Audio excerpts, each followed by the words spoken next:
right, viewers, getting some more breaking updates coming in. President Joe Biden has pledged a robust response to a lethal drone attack, which resulted in the loss of 3 American service members and left 25 others injured. Determined to address the gravity of the situation, he asserted that the United States would take decisive action. So what we see right now is one more big update coming in. President Joe Biden has pledged a robust response to a lethal drone attack.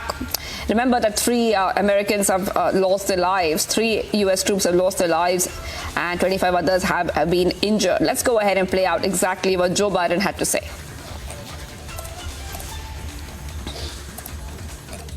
I want to point out that we had a tough day last night in the Middle East. We lost 3 brave souls in an attack on one of our bases.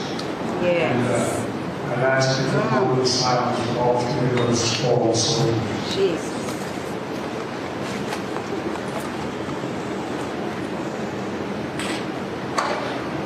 And we shall respond. God bless you all. Thank you for allowing me to be here. We have to acknowledge the fact that as a military spouse, we lost 3 of our heroes today. And I will tell you, the fact that we lost 3 and dozens were wounded after 160 attacks on our men and women in the military, it is absolutely shameful. But what we need to remember is those families need to be lifted up today. We need to lift up every one of those families who lost their loved ones and every one of those families whose loved ones have been injured in these attacks. So please take a moment to just lift them up in prayer. Let's just take a few seconds, please. All right, let's go straight across to Patikrit Paire, a geopolitical and security analyst who is with us right now. I just want to come across to you. If you could take our viewers through what kind of significant impact do you think that this development will have? 3 U.S. Army soldiers lost their lives in a drone attack on a small U.S. outpost in Jordan, and many also have been injured.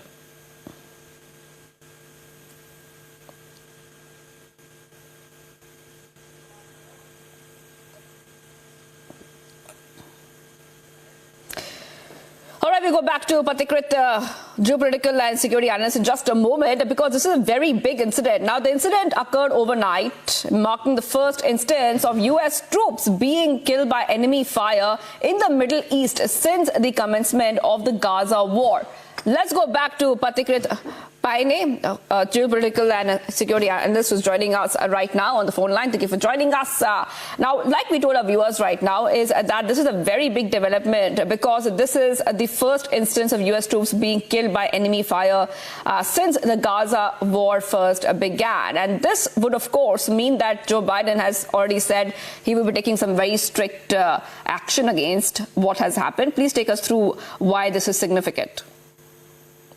Well, we have been witnessing over the last few months that there was a proxy war that was going on between Iran-led organizations like the Hamas, Hezbollah, and the Houthis vis-a-vis the Americans and the Israelis. But I think now that proxy war is taking shape of a direct confrontation between Iran and United States, and that is not a good news so far as global peace is concerned, stability of the global economy is concerned, or the price of oil is concerned.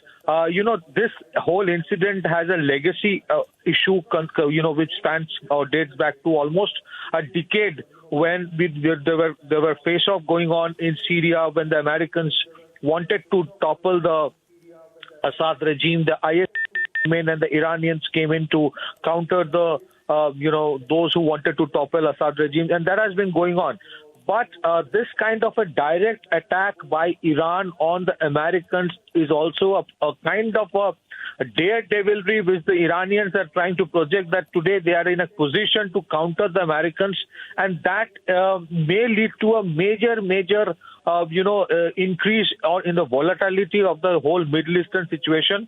The world has barely not even emerged from a conflict that was going on, that has been still going on between Russia and Ukraine. It had devastating impact on the prices of energy. Now this kind of a conflict in Middle East, it will galvanize many other countries into this conflict, and it may not remain a small localized conflict anymore. It might take over a period of time the shape of a regional and perhaps even a global conflict. I think countries like Russia, China, and many others might eventually get involved. It is not a good news so far as global stability is concerned, especially after the fact that we have barely emerged out of a COVID, many other supply chain shocks because of Russia-Ukraine war, and now this is happening. I think the immediate fallout might be the price of oil might go up, if not today, then tomorrow. Iran is doing certain things which is not good so far as stability of the region is concerned. All right, thank you so much for joining us, Patikrit, pioneer geopolitical expert, for joining us here. And let's move ahead right now, getting some more breaking updates coming in right now, especially from here, from India itself. Let's go ahead. Now, the setback is looming for National Conference ahead of the Lok Sabha polls as Sanjeev Khajuria, the party's Kathua district president, has now joined the BJP. Alongside him, hundreds of his supporters have also joined the BJP. That means a big setback coming in right now for the National Conference. Let's go ahead and play out the reaction, and then we'll try to go to our correspondents for more.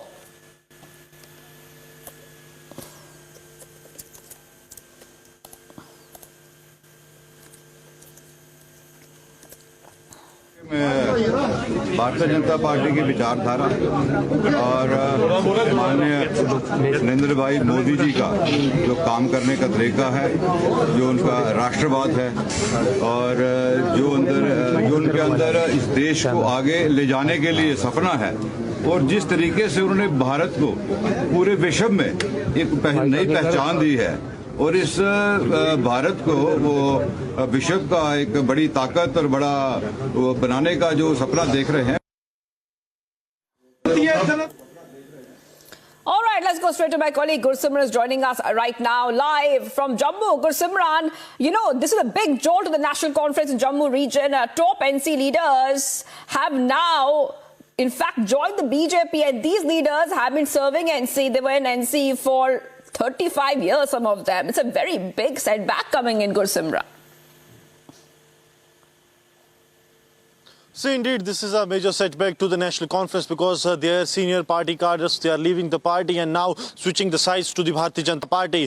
This is also important, keeping in view the Kathua belt. That is a very important seat when it comes to the Bharatiya Janata Party, from where the Minister of States in the Prime Minister's office, Dr. Jitendra Singh, comes from. And from this seat, the National Conference was trying to build their cadre. They were trying to pose a vote bank threat to the Bharatiya Janata Party. But now their district president, who looks after the rural belt of the Kathua, has joined the Bharatiya Janata Party along with his hundreds of supporters, and as per his claims, he is having at least hold to the 10,000s of people. So that vote share that is going to switch to the Bharatiya Janata Party is going to have a visible impact on the poll result of 2024, and this switching the sides, becoming ahead of the Lok Sabha polls, is a major setback, because on one hand the National Conference is struggling to stitch the Indy Bloc alliance, and on the other hand their own party cadres from the Jammu region, they are leaving the party. What the top officials of the office bearer of the Bharatiya Janata Party say, that in days to come they will be intensifying